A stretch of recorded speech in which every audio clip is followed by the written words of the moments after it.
Bonjour à tous et bienvenue sur Amazing Mac TV. Ça y est, Apple a rendu disponible iOS 12.2, quelques jours seulement après iOS 12.1.3. Alors cette version .2 correspond à peu près aux versions .3 des années précédentes, 11.3, 10.3, qui sortaient à peu près à la même époque et qui avaient le plus de nouveautés, et c'est ce qu'on va voir tout de suite parce que effectivement par rapport à 12.1.3 qui était plutôt correctif, là on a vraiment quelques nouveaux éléments plutôt sympas. Avant de commencer, je tiens à préciser qu'iOS 12.2 en version bêta 1 ne corrige pas le fameux bug de FaceTime groupé, mais on verra ça dans une prochaine vidéo. On commence tout de suite avec le centre de contrôle qui a été un petit peu repensé, alors c'est des éléments cosmétiques mais qui cachent en fait quelque chose de plus profond, notamment le bouton de recopie vidéo. On peut recopier son iPhone sur une Apple TV, ça vous le saviez, donc le bouton a un petit peu changé, mais bientôt on pourra faire la même chose, ou quasi la même chose puisque l'App Store ne sera pas disponible, avec certaines télés de marque LG, Samsung, Vizio. Alors Vizio n'est pas vendu en France.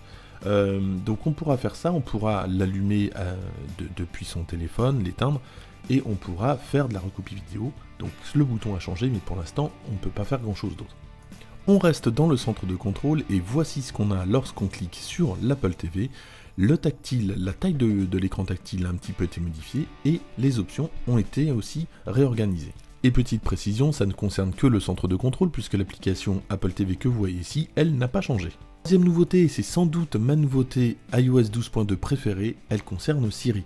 Lorsqu'on demandait avant à Siri de mettre un titre ou un groupe, on avait un petit encart qui disait simplement « la lecture est en cours ». Maintenant, lorsqu'on va dire à Siri de mettre un groupe, on va avoir la chanson qui va se mettre en marche évidemment, et on va avoir toutes les commandes audio, on va pouvoir modifier le son, arrêter, passer, ça c'est vraiment super pratique. On reste dans la musique, lorsqu'on fait une recherche par artiste, on a 4 résultats maintenant, on en avait 3 avec la version précédente. On va maintenant dans Safari et à gauche de la barre d'adresse, on va retrouver une information si le site est ou non sécurisé, donc non sécurisé pour celui-ci, et si vous êtes sur un site sécurisé, vous allez avoir le petit cadenas. On reste dans Safari, on va du côté des recherches cette fois-ci, avec une meilleure pertinence des recherches. Alors comment ça fonctionne?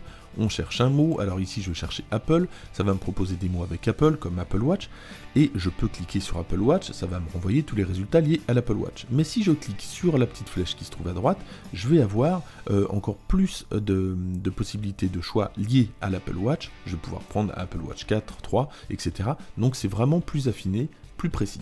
On va maintenant dans Réglages, puis Safari. Alors certains réglages dans Safari ont disparu, d'autres sont apparus, notamment Mouvement et Orientation. Apple ne précise pas du tout à quoi ça sert, par défaut l'option est désactivée. Alors on imagine Mouvement et Orientation que peut-être ça va donner des informations à des sites, par exemple vous étiez dans un lieu A, vous allez dans un lieu B, et bien vous allez avoir des informations relatives au lieu A, mais pour l'instant rien n'est précisé par Apple. Quelques nouveautés sur Wallet, alors aux États-Unis uniquement, et du coup en France on se retrouve simplement avec un bouton noir à la place d'un bouton bleu, donc pas vraiment très intéressant, et peut-être une animation qui a changé ou deux, mais c'est surtout, en fait ça concerne le fait de s'envoyer de l'argent entre personnes, et là donc en France ça n'existe pas, donc pas de nouveauté pour la France. Et tant qu'on est dans les nouveautés qu'on n'aura sans doute jamais, Apple News va bientôt être disponible au Canada, en anglais et en français, mais là encore, pour la France, aucune nouveauté de ce côté-là. Dans les réglages de plan, on a la possibilité de cocher une case qui s'appelle Indice de la qualité de l'air. Alors là encore, en France, ça ne fonctionne pas. En France, voilà ce qu'on a. On a simplement la température du lieu actuel.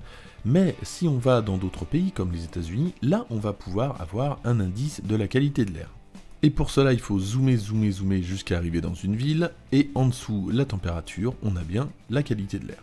Dernière nouveauté d'iOS 12.2, elle concerne le temps d'écran et notamment le temps d'arrêt, avec la possibilité, lorsqu'on va dans les réglages donc de temps d'écran puis temps d'arrêt, de personnaliser les jours de temps d'arrêt, alors qu'avant le réglage était pour tous les jours. Et ça, je trouve ça plutôt pratique. Si vous avez des enfants et que le week-end vous souhaitez les laisser un petit peu plus sur leur téléphone, on peut le modifier ici.